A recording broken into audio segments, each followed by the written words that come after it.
Hello friends, welcome to my channel. कैसे हैं आप सब? आशा करते हैं आप सब अच्छे होंगे और अपने एग्ज़ाम की तैयारी अच्छे से कर रहे होंगे। फ्रेंड्स, आज की इस वीडियो में हम लेके आए हैं 12th क्लास के फिजिक्स के जो वाइवा में आपसे क्वेश्चन पूछे जाते हैं, वो टॉप 25 क्वेश्चंस क्या हैं उसके बारे में आज हम लोग डिस्कस करेंगे। ठीक है, ये फ्रेंड 25 क्वेश्चन ऐसे हैं जो कि वाइवा में अक्सर पूछे जाते हैं, ठीक है, और जो कि वेरी वेरी इंपॉर्टेंट क्वेश्चंस हैं।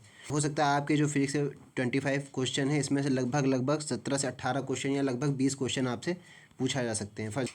तो ये आपको 25 क्वेश्चन एकदम से बिल्कुल तैयार कर लेने हैं। ठीक है, एग्जामिनर के सामने जैसे आपको एग्जामिनर आपसे कुछ भी पूछेगा तो आप इसमें से सीधे सीधे सही सही जवाब दीजिएगा। तो इस तरह से क्या होगा, आपको जो 30 नंबर का इंटरनल वाइवा होता है वो आपका फिक्स हो जाएंगे 30 नंबर। वीडियो का एक क्वेश्चन भी मिस मत करिएगा और वीडियो को वेरी केयरफुली देखिएगा। ठीक है, जैसे देखिए पहला ही क्वेश्चन है, फिजिक्स में हम क्या पढ़ते हैं। ठीक है, आप मान लिया एग्जामिनर हैं, आप पेपर मान लिया एग्जामिनर के सामने आप गए और एग्जामिनर फिजिक्स का जो वाइवा लेने बैठा है, मान लिया वो आपसे सबसे पहले क्या बोल सकता है, भाई फिजिक्स का वाइवा आप देने आए हैं। ठीक है, तो फिजिक्स यानी कि भौतिक विज्ञान में हम क्या पढ़ते हैं या फिजिक्स क्या है समझाइए। आप क्या बताएंगे? आप बताएंगे सीधे से कि फिजिक्स विज्ञान की वह शाखा यानी कि भौतिक विज्ञान जो है वो विज्ञान की वह शाखा है जिसमें द्रव्य और ऊर्जा से संबंधित विभिन्न भौतिक राशियों क्या हम अध्ययन करते हैं। ठीक है, और उनके बीच में विभिन्न गणितीय मैथमेटिकल जो संबंध होते हैं, रिलेशंस होते हैं, उनके बीच के संबंध, ठीक है, विभिन्न सूत्रों और आपसी संबंध जो भी भिन्न भिन्न प्रकार की भौतिक राशियों के बारे में अध्ययन किया होता है वो हम बताते हैं। ठीक है, या अगर आप चाहते हैं तो उनके सामने शॉर्ट में बता दीजिए ताकि उनके ऊपर भी अच्छा इंप्रेशन पड़ेगा। तो शॉर्ट में आप क्या बता सकते हैं?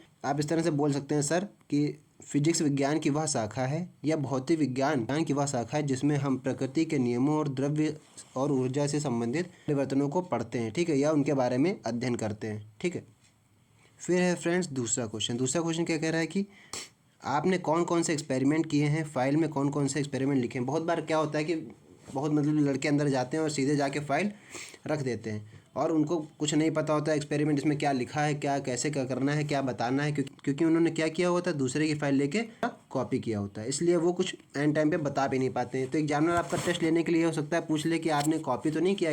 ठीक है, तो इसलिए आपसे पूछा जा सकता है कौन कौन से आपने एक्सपेरिमेंट किए हैं या फाइल में क्या क्या लिखा है। आपने केयरफुली देखिएगा, जो आप भी आपने एक्सपेरिमेंट लिखे होंगे उन सबके एक्सपेरिमेंट के नाम जरूर पढ़ के जाइएगा। ठीक है, क्या कौन से आपने कितने एक्सपेरिमेंट टोटल लिखे हुए हैं। मान लेते हैं आपने 7 एक्सपेरिमेंट लिखे हैं, तो आपको याद रखना है कि 7 एक्सपेरिमेंट लिखे हैं और 7 एक्सपेरिमेंट कौन कौन से हैं, इस चीज़ का आपको ध्यान रखना पड़ेगा। ठीक है फ्रेंड, तीसरा क्वेश्चन वेरी इंपॉर्टेंट है, जो कि आपसे फिजिक्स अगर आप वाइवा देने जा रहे हैं तो आपसे मोस्टली पूछा जा सकता है। कूलाम का नियम बताओ। ठीक है, या कूलाम का नियम क्या होता है, फॉर्मूला क्या होता है कि F इक्वल्स टू, तो कूलाम का नियम का फॉर्मूला बताओ। यानी कि आप ऐसे भी बता सकते हैं कि पहले तो आप सोच सकते हैं कूलाम का नियम का फॉर्मूला ही पूछ रहे हैं, तो फॉर्मूला आपको ऐसे लिख देना 1 अपॉन, ये तो आप जानते हैं कई बार आपने यूज़ किया होगा, 1/4 पाई एप्सिलॉन नॉट। ठीक है, डॉट क्या होता है फिर मल्टीप्लाई Q1 और ये Q2 नीचे होता है। ठीक है, बाई आर स्क्वायर होता है, ये कुछ इस तरह का फॉर्मूला होता है। F equal to 1/4 pi epsilon naught dot Q1 Q2 by r square, ये जो हमारा होता है ये हमारा फॉर्मूला होता है। इतना आप बता दीजिएगा। ठीक है, फिर उसके बाद कूलाम के नियम हो सकता है कि आपसे कूलाम का नियम पूछ लें कि कूलाम का, ठीक है, फॉर्मूला तो आपने बता दिया, अब नियम बताइए। तो नियम क्या होता है कूलाम का नियम? आप ऐसे बता सकते हैं कि दो आवेश जो होते हैं हमारे, मान लेते हैं हमारे 2 आवेश रखे हैं, ये आवेश रखा है और ये 2 आवेश रखे हैं Q1 एंड Q2। ये आवेश Q1 है और ये Q2 है, तो इन दोनों के जो आवेश का बीच की जो दूरी होगी, ठीक है, ये 2 आवेश है हमारे और ये इनके बीच की जो दूरी होगी वो हमारी r होगी। तो आवेशों के मतलब लगने वाले, 2 आवेशों के बीच लगने वाला आकर्षण या प्रतिकर्षण बल है ना, आकर्षण या प्रतिकर्षण बल जो होता है F, आकर्षण या प्रतिकर्षण बल जो होता है F इक्वल टू क्या होता है Q1 Q2 है ना, जो दोनों का जो बल होगा उनके गुणनफल का समानुपाती, और जो उनकी दूरी होगी उनके दूरी के वर्ग के व्युत्क्रमानुपाती होता है। ठीक है, ये हमारा कूलाम का नियम है। फिर से एक बार इसको आप देख लीजिए, 1/4 पाई एप्सिलॉन नॉट, ठीक है, डॉट Q1 Q2, ठीक है, बाई आर स्क्वायर, ये हमारा नियम होता है। ठीक है, देख लीजिए ये कूलाम का नियम है। चौथा क्वेश्चन आपसे पूछ सकते हैं बल का मात्रक और बीमा बताइए। तो बल का मात्रक क्या होता है और बीमा क्या होता है, ये आपसे पूछा जा सकता है, बहुत बार पूछा गया है वाइवा में। मात्रक और बीमा बताइए। तो बल का मात्रक क्या होता है? बल का मात्रक होता है न्यूटन। ठीक है, बल का मात्रक आप न्यूटन बोल सकते हैं। ठीक है, वहाँ न्यूटन या डाइन भी बोल सकते हैं, न्यूटन और डाइन भी होता है बल का मात्रक। ठीक है, डाइन भी आप लिख सकते हैं। ठीक, फिर आपको फ्रेंड्स बतानी है बीमा। ठीक है, बल की जो बीमा होती है वो आप क्या बताएंगे? तो बल की जो बीमा होती है उसको आप बताएंगे MLT-2। तो बीमा जो होती है वो देख लीजिए MLT-2, ये हमारी बल की बीमा होती है। और मात्रक मैंने बताया था, मात्रक अभी आपको इसका क्या बताएंगे, न्यूटन या डायन भी बता सकते हैं। ठीक, फिर बच्चों नेक्स्ट क्वेश्चन है आवेश का मात्रक क्या होता है। ठीक है, आवेश का मात्रक क्या होता है, वो ऐसे ही पूछ सकते हो। तो आवेश का मात्रक आप जानते हैं कूलॉम, तो आवेश का मात्रक आप बता देंगे कि आवेश का मात्रक होता है कूलॉम। फिर हो सकता है ऐसे क्वेश्चन में आपसे पूछ ले कि आपने जब ये बता दिया कूलॉम आवेश का मात्रक होता है। ठीक है, फिर आपसे पूछ सकता है आवेश कितने प्रकार का हो सकता है। तो आवेश आप बताएंगे दो प्रकार का हो सकता है, पॉजिटिव यानी कि धनावेश और निगेटिव यानी कि ऋणावेश। दो प्रकार का हमारा आवेश हो सकता है। ठीक है, फिर है एक कूलॉम आवेश कितना होता है। तो आपसे ये भी पूछ सकते हैं कि एक कूलॉम आवेश कितना होता है, बताइए। तो एक कूलॉम आवेश क्या होता है, बता सकते हैं कि एक कूलॉम आवेश हमारा उतने आवेश के बराबर होता है जो कि किसी चालक में 1 सेकंड में 1 एम्पीयर की धारा प्रवाहित करा दे। जैसे इसका फॉर्मूला आप बताएंगे I = Q/T। ठीक है, जो हमारी 1 एम्पीयर की धारा प्रवाहित करा दे आवेश पर, ये जो टी होता है 1 सेकंड में जितने आवेश हमारा प्रवाहित करा सकता है। ठीक है, तो उसको आप ऐसे बता सकते हैं I = Q/T, ये उसका फॉर्मूला होता है। उसके बाद पूछा सकता है आपसे 7th क्वेश्चन, एलईडी का फुल फॉर्म क्या होता है या एलईडी का पूरा नाम क्या होता है। तो एलईडी का पूरा नाम आप जान लीजिए क्या होता है। एलईडी का पूरा नाम उसको हम लोग बोलते हैं लाइट एमिटिंग डायोड। ठीक है, लाइट एमिटिंग डायोड। ठीक है, लाइट एमिटिंग डायोड भी आप लिख सकते हैं LIGT, लाइट एमिटिंग EMITTING, ये लाइट एमिटिंग, और ये डायोड DIOD। जल्दी जल्दी मैं लिख रहा हूँ लेकिन आप कहीं पर इसको लिख सकते हैं कि लाइट एमिटिंग डायोड इसका फुल फॉर्म होता है। ठीक, अब देखिए नेक्स्ट क्वेश्चन दोस्तों बनता है प्रत्यावर्ती धारा क्या होती है। जैसे आप अगर डीसी मोटर या डीसी जनरेटर वगैरह बना के चार्ट में ले जा रहे हैं तो वो आपसे बोल सकते हैं कि प्रत्यावर्ती धारा क्या होती है, प्रत्यावर्ती धारा के बारे में समझाइए। तो क्या होती है, आज से पहले तो आप बता सकते हैं कि धारा दो प्रकार की होती है हमारी, AC करंट और DC करंट। ठीक है, AC current and DC current, दो प्रकार की धारा होती है। ठीक है, इतना बोलने के बाद आप क्या बताएंगे कि DC करंट और AC करंट तो हो गया, लेकिन प्रत्यावर्ती धारा का काम क्या है। ठीक है, तो मतलब क्या करती है या क्या होती है। ठीक है, तो आप बोलेंगे AC करंट जो होती है वो, और जो DC करंट होती है, दो प्रकार की धारा होती है। तो AC करंट का काम क्या होता है, डायनमो। ठीक है फ्रेंड, तो इतना आप बता सकते हैं कि AC करंट, DC करंट यानी दिष्ट धारा बोलते हैं, और AC करंट यानी धारा होती है। यहाँ पर देखिए फ्रेंड्स क्वेश्चन नंबर 9, डायनमो का क्या कार्य होता है या डायनमो का वर्क क्या है, बताइए। आपसे ऐसा पूछ सकते हैं कि डायनमो जो है, आप अगर डायनमो मतलब मीटर वगैरह मोटर वगैरह बना के लिए गए तो आपसे बोल सकते हैं कि डायनमो का कार्य बताओ। तो डायनमो का कार्य आपको कुछ नहीं बता देना, आपको ऐसा बता देना कि तो यह डायनमो एक ऐसी युक्ति या डिवाइस है जो कि यांत्रिक ऊर्जा को किसमें बदलती है, विद्युत ऊर्जा में बदलती है। जो हमारी मैकेनिकल एनर्जी होती है उसको हमारी इलेक्ट्रिकल एनर्जी में कन्वर्ट कर देती है, ये हमारा डायनामो का कार्य होता है। ठीक है, यह हमारी मैकेनिकल एनर्जी होती है उसको किस में चेंज करती है, इलेक्ट्रिकल एनर्जी में चेंज करती है। ये इसका वर्क होता है, mechanical energy to electrical energy. ठीक है, ये डायनामो का वर्क होता है।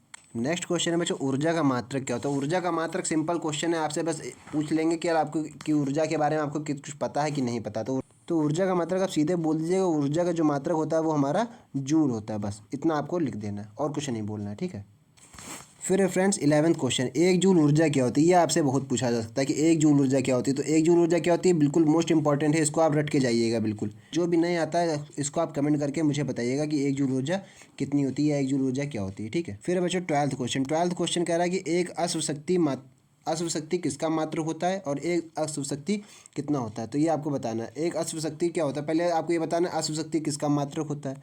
तो अश्वशक्ति किसका मात्रक होता है, तो अश्वशक्ति किसका मात्रक होता है, विद्युत सामर्थ्य का। ये आपको बता देना है, अश्वशक्ति जो है वो विद्युत सामर्थ्य का मात्रक होता है। और आपसे पूछ सकते हैं कि ठीक है आप जब इतना बता देंगे फिर आपसे पूछ सकते हैं कि एक अश्वशक्ति कितना होता है।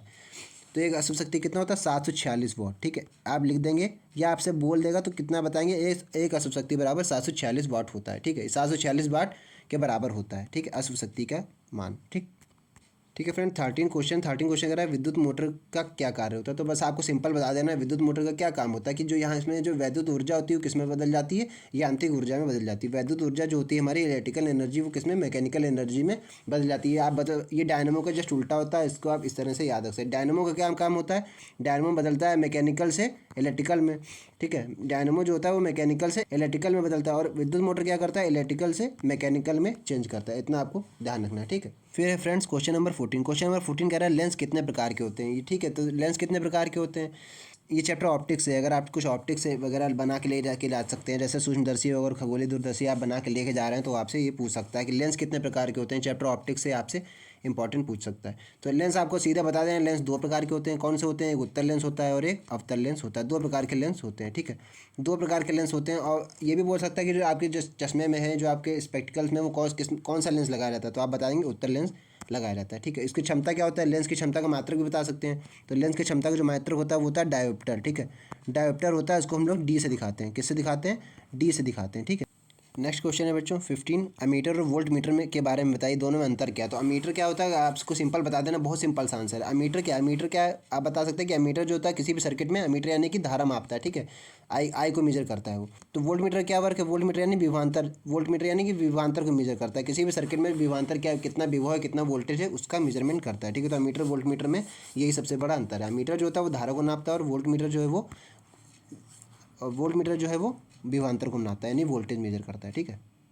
नेक्स्ट क्वेश्चन है फ्रेंड्स, क्वेश्चन नंबर 16, प्रकाश का वर्ण विक्षेपण क्या होता है। इसको ध्यान दीजिएगा, प्रकाश का वर्ण विक्षेपण क्या होता है। आपने प्रिज्म देखा हो, प्रिज्म वाली थ्योरी क्या होता है, एक प्रकाश सिंपल इधर से आ रहा है, इधर से कितने रंग में निकलता है, 7 रंग में निकलता है, ठीक है। विबजियोर वाली आपको थ्योरी आपने पढ़ी होगी या जानते होंगे इसके बारे में, विबजियोर होता है, ठीक है। तो एक प्रकाश आता है श्वेत प्रकाश, और यहाँ से कितने रंग में निकलता है, 7 रंग में निकलता है। तो बस वही होता है, इसी को हम लोग प्रकाश का वर्ण विक्षेपण कहते हैं। कैसे होता है कि मतलब आप ऐसे बता सकते हैं एग्जामिनर के सामने कि जो सिंपल है, या विबजियोर वाली थ्योरी आपको पता होगी, तो आप ऐसे बता सकते हैं कि जो प्रकाश प्रिज्म से होकर जब श्वेत प्रकाश प्रिज्म से होकर गुजरता है तो 7 रंगों में विभक्त हो जाता है, इसी को हम लोग प्रकाश का वर्ण विक्षेपण कहते हैं, ठीक है। बस इतना आपको बता देना है। तो फ्रेंड्स 17 क्वेश्चन है, दृष्टि दोष कितने प्रकार का होता है। ये आपसे पूछा जा सकता है, या एग्जामिनर बोल सकता है कि दृष्टि दोष के बारे में आप क्या जानते हैं, कितने प्रकार का होता है। तो आपको बोल देना दृष्टि दोष हमारे 2-3 प्रकार के होते हैं, ठीक है। कौन कौन से होते हैं, पहला होता है हमारा निकट दृष्टि दोष, दूसरा होता है दूर दृष्टि दोष, ठीक है। तो पहला जो होता है हमारा निकट दृष्टि दोष, निकट में क्या होता है, निकट का हमें बिल्कुल निकट का यानी कि पास का हमें दिखता है, दूर का नहीं दिखता है, ठीक है। जो दूर कोई चीज़ होती है ऑब्जेक्ट, वहाँ हमको नहीं दिखता है, निकट का दिखता है, पास का। तो और बोल सकते हैं ठीक है, तो इसको दूर करने के उपाय बताइए। तो इसको दूर कैसे करेंगे, इसमें अवतल लेंस का उपयोग करके हम लोग उसको दूर कर सकते हैं। दूसरा हमारा होता है दूरदृष्टि दोष। दूरदृष्टि दोष में क्या होता है, उसका जस्ट उल्टा होता है। दूर में हमको दूर की चीज़ तो साफ साफ दिखती है, परंतु पास की चीज़ नहीं दिखती। इसका समाधान क्या है, बोल सकते हैं कि इसका आप कैसे दूर करेंगे। तो इसका दूर करेंगे उत्तल लेंस का प्रयोग करके, ठीक है। फिर है फ्रेंड्स 18 क्वेश्चन कह रहा है स्पष्ट दृष्टि की न्यूनतम दूरी कितनी होती है। ये आपसे जरूर पूछ सकते हैं कि स्पष्ट दृष्टि के बारे में आप बताइए, इसकी न्यूनतम दूरी कितनी होती है। तो आपको इतना याद रखना है कि जो स्पष्ट दृष्टि की जो हमारी न्यूनतम दूरी होती है वो हमारी क्या होती है, 25 सेंटीमीटर। ये हमारी स्पष्ट दृष्टि की न्यूनतम दूरी होती है। यानी फिर है फ्रेंड्स लेंज का नियम क्या है, वेरी इंपॉर्टेंट क्वेश्चन। लेंज का नियम क्या होता है, विद्युत चुंबकत्व। आपका जो चैप्टर होगा ऑप्टिक्स के पहले है ना, फिजिक्स में आपके जो चैप्टर है विद्युत चुंबकत्व, उसमें आपने लेंज का नियम पढ़ा होगा, ठीक है। तो लेंज का नियम आपको वही बता देना है एग्जामिनर को, ठीक है। फिर है फ्रेंड्स क्वेश्चन नंबर 21, ट्रांसफार्मर क्या क्या कार्य होता है। ट्रांसफार्मर से रिलेटेड अगर आप कोई चार्ट बना के लेके गए हैं तो आपसे पूछा जा सकता है, 100% ये सवाल पूछा जा सकता है कि ट्रांसफार्मर का क्या कार्य होता है, ट्रांसफर क्या है इसका समझाइए, कि ट्रांसफार्मर क्या है इसको भी समझाइए, ठीक है। यानी कि इसका मुख्य कार्य क्या होता है, इसका जो मुख्य कार्य है वो ये होता है कि जो लो वोल्टेज होता है हमारा, ठीक है, लो वोल्टेज को ये हाई करता है, प्लस प्लस यानी कि हाई कर रहा है, ठीक है। और जो हाई वोल्टेज होता है उसको ये क्या करता है, लो करता है, यानी कि माइनस यानी कम करता है, ठीक है। इतना आप ऐसे याद रख सकते हैं। ट्रांसफार्मर का मुख्य कार्य ये होता है कि जो ट्रांसफार्मर का मुख्य कार्य क्या होता है, जो निम्न हमारा वोल्टेज है उसको हम उच्च वोल्टेज में करता है, और जो उच्च वोल्टेज है उसको ये निम्न वोल्टेज में कन्वर्ट करता है या बदल देता है, ठीक है। यही काम होता है ट्रांसफार्मर का, ठीक है। इतना आपको बता देना है। उसके बाद फ्रेंड्स ये भी क्वेश्चन इंपॉर्टेंट है, क्वेश्चन नंबर 22, विद्युत विभव और विद्युत विभवांतर में क्या अंतर है। ये जरूर क्वेश्चन आप पढ़ के जाइएगा पेपर में कि विद्युत विभव और विद्युत विभवांतर में क्या अंतर है। ये आपको विद्युत चैप्टर में इसका डिफरेंस देखने को मिल जाएगा, ठीक है। तो वहाँ से आप इसको प्रिपेयर कर लीजिएगा, ठीक है। फ्रेंड्स नेक्स्ट क्वेश्चन है 24, अपवर्तन और परावर्तन में क्या अंतर है। ये इंपॉर्टेंट क्वेश्चन है। अपवर्तन और परावर्तन ये तो आपको बिल्कुल आना ही आना चाहिए। अपवर्तन और परावर्तन में क्या अंतर आप कैसे बताएंगे। तो अपवर्तन का मतलब है कोई अगर जो प्रकाश किरण आ रही है, ठीक है, कोई प्रकाश किरण किसी दूसरे माध्यम से आ रही है और यहाँ पर आकर कहीं और मुड़ जाती है, यानी कि हल्का सा ऐसे भी मुड़ रही है, यानी विचलित हो रही है अपने माध्यम से। आपने पढ़ा होगा सघन माध्यम विरल माध्यम में। तो यानी जो प्रकाश किरण जो आ रही है वो सघन माध्यम में आ रही है, और विरल माध्यम में हल्की सी प्रकाश यानी कि मुड़ जा रही है, इधर भी हो जा रही है, यानी ऐसे जा रही है, ऐसे भी जा रही है, किधर भी जा रही है ना। तो जिस फॉर्म में मुड़ जा रही है आके, ठीक है, तो उसको हम लोग बोलते हैं अपवर्तन, ठीक है। ये हमारा अपवर्तन होता है।